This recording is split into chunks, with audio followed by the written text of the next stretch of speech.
For Oberleutnant Klaus Richter of the 352nd Artillery Regiment, the morning of June 6, 1944 began like any other on the Normandy coast. A thin, damp mist hung over the English Channel, muffling the world in gray stillness. The air was cold, filled with the familiar scent of salt and wet earth. It was just after 5 a.m., another watch, another day of anxious waiting. But through his binoculars, as the first hint of dawn tried to break the horizon, the sea began to change. It wasn't the tide. It wasn't a weather front. A dark line had appeared where sea met sky, a smudge that kept growing, sharpening, multiplying. This wasn't a fleet. It was a city of steel, a floating metropolis sailing out of the mist. At that moment, before a single Allied soldier set foot on the beaches below, he knew the Reich was about to drown. To understand the shock of that morning, you have to get inside the mindset of Fortress Europe in the spring of 1944. From the coast of Norway down to the Spanish border, German engineers had built the Atlantic Wall, conceived as a chain of concrete and steel, bristling with guns, an impenetrable barrier against any invasion. In the minds of German high command, and in the propaganda fed to the soldiers, it was proof of the Reich's power. But Richter, a professional soldier and veteran of the Eastern Front, knew the difference between propaganda and reality. At 32, he was old enough to remember a different Germany and young enough to have been shaped by the furnace of war. He was pragmatic, observant, and deeply tired. German intelligence was certain the main attack would come at Pas-de-Calais, the shortest point across the Channel. That's where the 15th Army, the bulk of Germany's strength in the West, was waiting. Normandy was considered a sideshow, maybe a spot for a diversion, but not the main event. This massive strategic miscalculation was no accident.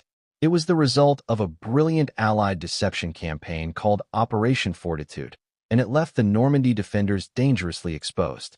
Richter's unit, the 352nd Infantry Division, was better than most in the area, but it was still just a shadow of the elite forces that had conquered France 4 years earlier. It was a mix of seasoned veterans from the East like himself, and a larger number of very young teenage conscripts and older reservists. They were brave and dutiful, but they weren't the stormtroopers of 1940. They were defenders tasked with holding a line stretched far too thin. The Atlantic Wall itself was more patchwork than solid barrier. Many bunkers were incomplete. Minefields had gaps. The vast distances meant even a powerful strong point could be isolated and bypassed. Richter knew this. He had seen the shortcuts local farmers still used, the blind spots in the fields of fire.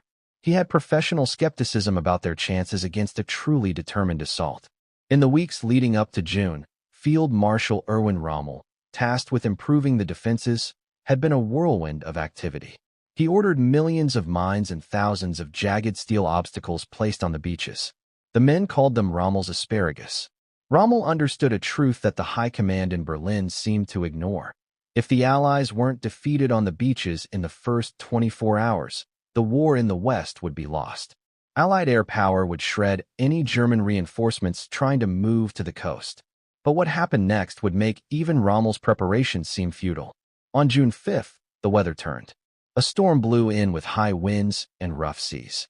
The German Meteorological Office confidently predicted an invasion would be impossible for days.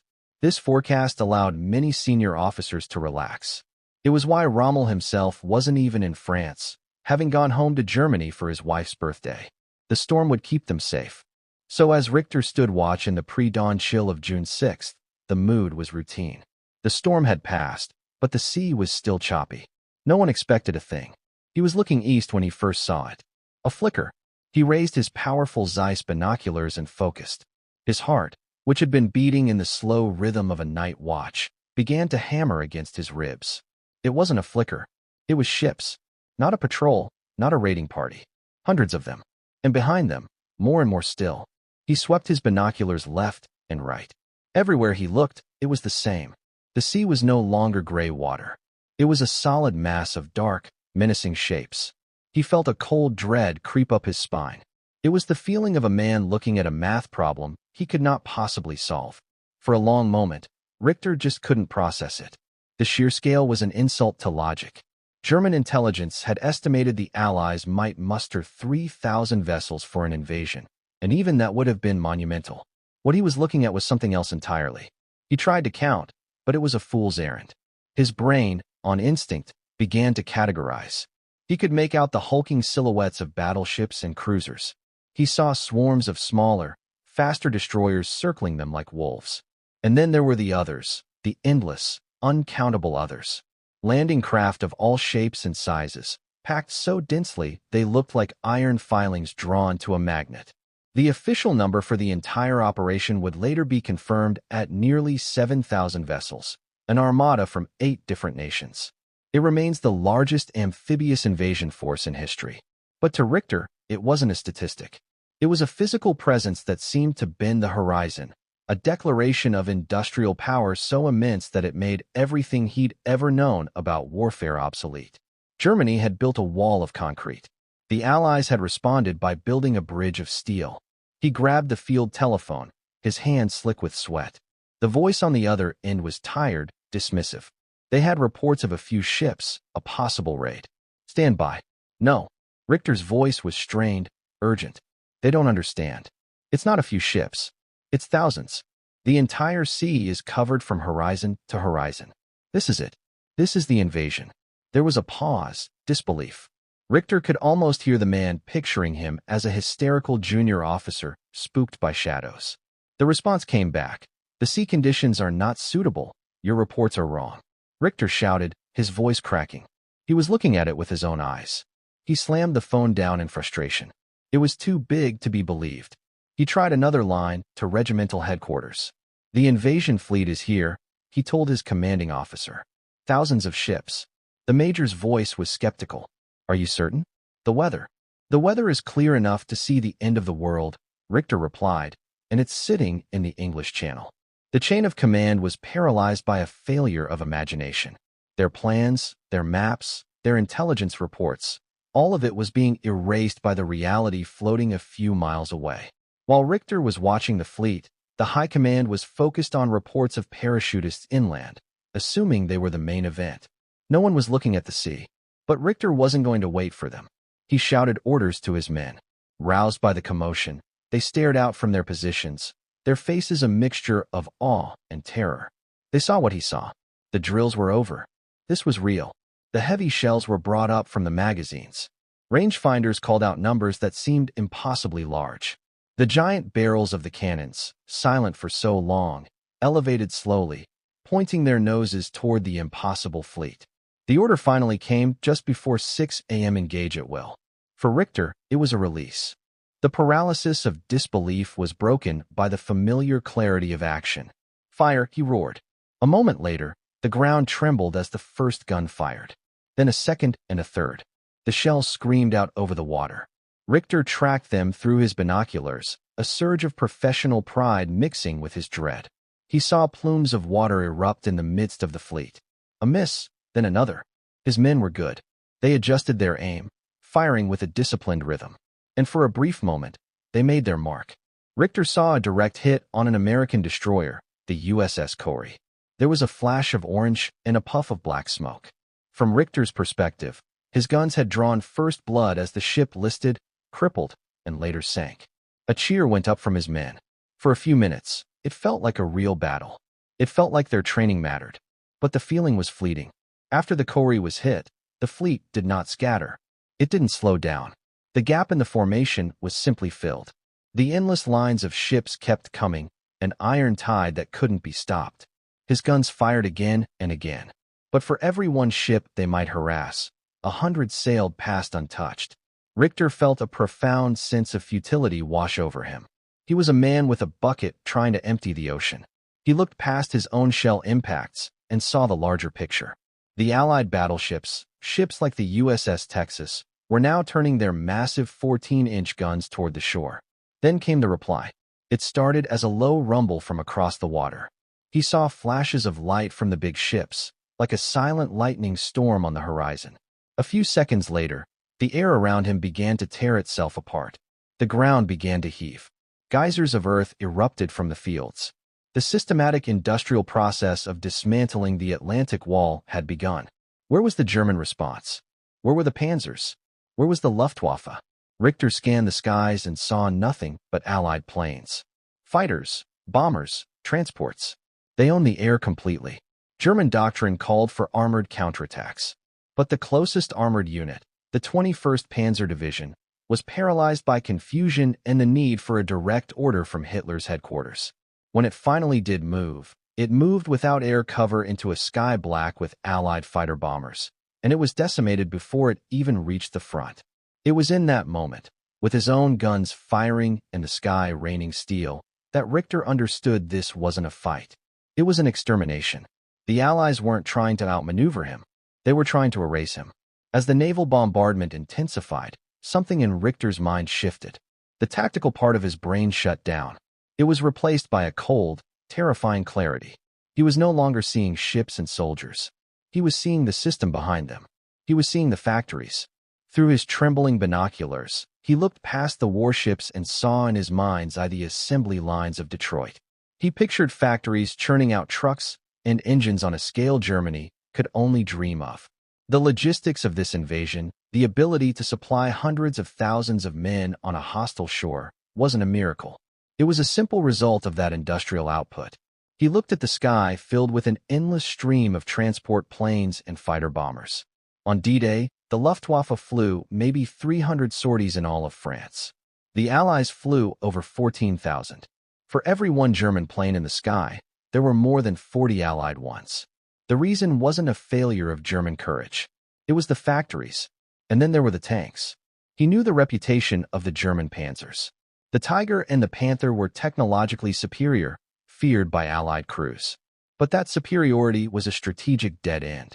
They were complex, expensive, and difficult to produce. For every fearsome Tiger tank that rolled off the line, the Allies were stamping out dozens of simpler but brutally effective Sherman tanks. In the entire year of 1944, the U.S. alone would produce over 29,000 tanks. Germany's peak monthly production, by contrast, never topped 2,000. The Allies weren't planning to win tank battles through quality. They were planning to win by burying the panzers under a mountain of steel. As the sun climbed higher, the theoretical became brutal reality. The naval bombardment reached a crescendo, a constant rolling thunder that never ceased. Through the observation slit, Richter saw the first waves of landing craft hit the shore. Higgins' boats dropped their ramps, disgorging American soldiers into the surf. The machine guns in the German pillboxes along Omaha Beach began to chatter, tearing into the ranks of the first men ashore. From his vantage point, Richter could see the terrible drama unfold. The water turning red, the bodies piling up. The German 352nd Infantry Division was exacting a horrific price. For a moment, it seemed the defense was holding. The Americans were pinned down. But then the industrial equation asserted itself again. Allied destroyers, seeing the slaughter, did something suicidal and heroic. They steamed directly toward the shore, some closing to within 1,000 yards, scraping their hulls on sandbars. They turned their guns on the German bunkers, providing direct fire support in a move that turned the tide on Omaha. At the same time, strange new machines began to appear. Richter watched as amphibious trucks, the Dukus, seemingly drove directly out of the ocean and onto the beach. He saw tanks crawling ashore, some equipped with giant flails to detonate mines. These were Hobart's funnies, specialized armored vehicles the British had developed to overcome exactly these kinds of defenses. The Germans had nothing like them. The scene on the beach below turned from a struggle into a methodical process of annihilation. German strong points were systematically blinded and destroyed by naval shells, tank rounds, and bombs. On Omaha Beach alone, the 352nd Division would suffer around 1,200 casualties that day. A staggering percentage of its fighting force wiped out in a matter of hours. Richter's own battery was now a prime target. Shells landed closer and closer. A direct hit on one of the gun pits sent a fireball into the air. Another gun was knocked out. His telephone lines went dead. He was isolated, his command shattered. He looked up at the sky one last time. It was a moving ceiling of Allied aircraft. On the sea, the first wave of landing craft was being replaced by a second and a third. Beyond them, the vast armada waited patiently, a conveyor belt of men and material that could, it seemed, run forever. The Allies would land around 1,500 tanks on D-Day alone. The battle for the beach was still raging, but the outcome had already been decided. It was just a matter of time and tonnage. The war in Normandy would rage for another 2 months. The fighting in the hedgerows would be brutal and costly, but it would change nothing. Every German tank destroyed was a loss that could not be replaced. Every Allied tank lost was replaced by 3 more. Every German soldier who fell left a gap in the line that could not be filled. For Oberleutnant Klaus Richter, and for the thousands of German soldiers who survived that first day, the rest of the war was just an epilogue. They fought on, driven by duty, by fear, or by a patriotism disconnected from reality. But the hope of victory was gone. It had vanished in the dawn light of June 6th. We often picture the end of the Third Reich as a slow, agonizing collapse culminating in the battle for Berlin. But for the men on the Atlantic Wall, the end came in a single horrifying moment of revelation. It was the moment they saw a fleet that filled the horizon, a sky black with enemy planes, and a force that was not just an army, but the full crushing weight of the modern industrial world. It was a new kind of war, one not in the hearts of soldiers, but on the assembly lines of factories thousands of miles away. And for one German officer peering through his binoculars at a sea that had turned to steel, it was the morning he knew it was all over.